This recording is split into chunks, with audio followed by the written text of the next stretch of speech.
بسم الله الرحمن الرحيم نحمده ونصلي ونسلم على رسوله الكريم أما بعد فأعوذ بالله من الشيطان الرجيم بسم الله الرحمن الرحيم يا أيها الذين آمنوا لا تبطلوا صدقاتكم بالمن والأذى صدق الله مولانا العظيم.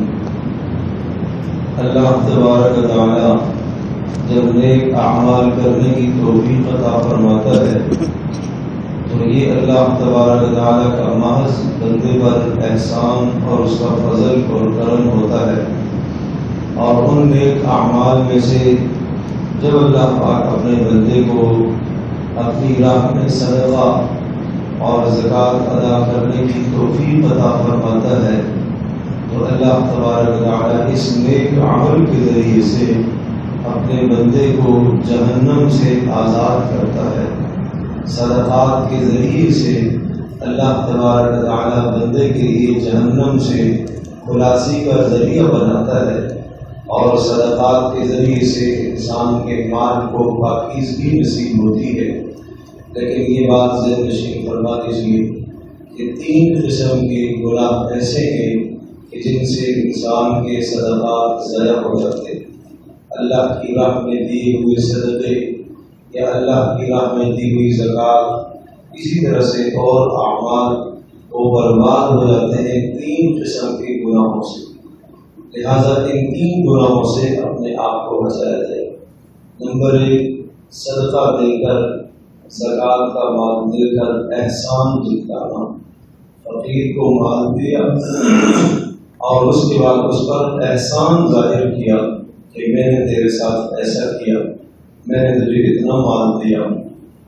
یا کسی موقع پر اس سے کسی کام کا تقاضا اور مطالبہ کیا اور اس تقاضے اور مطالبے کو وہ پورا نہ کر پائے تو ناگواری گزرے اور دل میں یہ خیال آئے یا زبان سے اس کا اظہار کر دے کہ میں نے تو اس کے ساتھ اتنا اچھا کیا لیکن اس نے مجھے کتنا برا بدلا دیا. اس قسم کے تصورات نہیں آنے چاہیے. اس سے انسان کے اعمال باطل ہو جاتے ہیں، صدقہ اور زکات کا عمل ضائع ہو جاتا ہے. خاص طور پر زکات وہ مبارک عمل ہے کہ جو بغیر کسی غرض اور بلا غرض کے دیا جاتا ہے. ذرا سی اس میں غرض شامل نہیں ہونی چاہیے.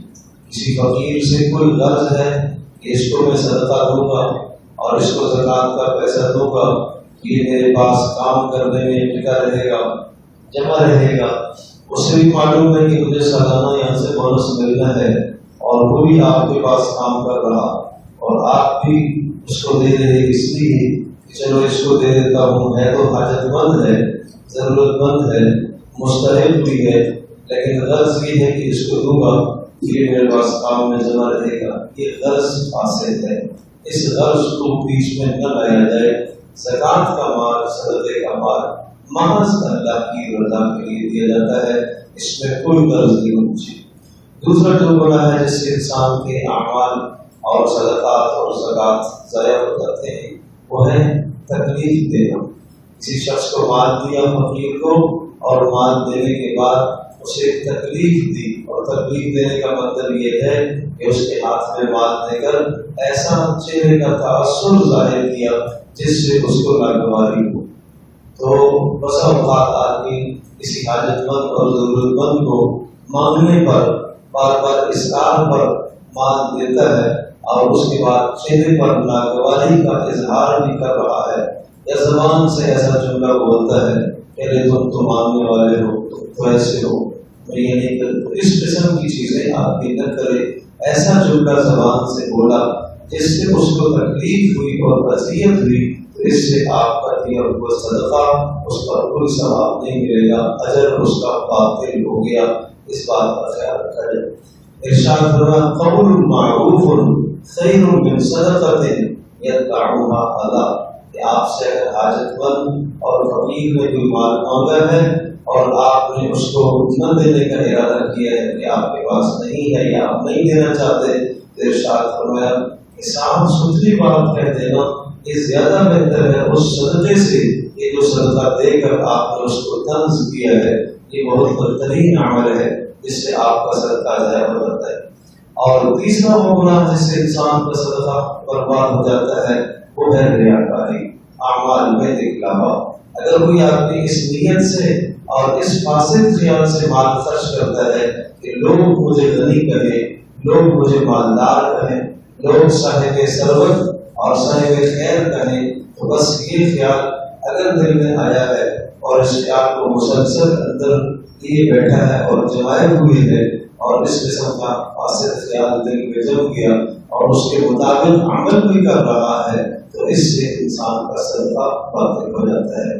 اس لیے فرمایا لا تبطلوا صدقاتکم بالمن والأذى کہ احسان جتا کر، تکلیف دے کر اپنے صدقات کو مت باطل کیا کرو۔ اور اسی طرح سے آگے الفاظ ہیں الذی ينفق مالہ رئاء الناس، کہ ریاکاری کی بنیاد پر جو مال خرچ کرتا ہے اس کو بھی اللہ تبارک تعالیٰ اجر نہیں دیا کرتا، اس کا اجر بھی ضائع ہو جاتا ہے۔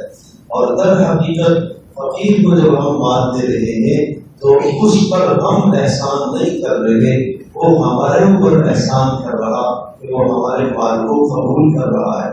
کیوں؟ اس لیے کہ اس مال کے ذریعے سے ہمیں جہنم سے خلاصی ملے گی۔ اصل تو ہمیں مال اللہ تک پہنچانا ہے، اور اللہ تبارک تعالیٰ غنی ہے، اسے مال کی ضرورت نہیں ہے، لیکن اللہ تبارک تعالیٰ نے اس مال کو اپنی ذات تک پہنچانے کے لیے راستہ اور سبیل جو بنایا وہ ہے وہ فقیر ہے۔ فقیر کو اللہ پاک نے وکیل اپنا بنایا ہے کہ یہ میرا وکیل، یہ تمہارے پاس آئے گا اور تم سے صدقے کا مال یا زکات کا مال وصول کرے گا، تم اسے مال دے دے گا۔ تو یہ وہ اللہ کی جانب سے وکیل ہے۔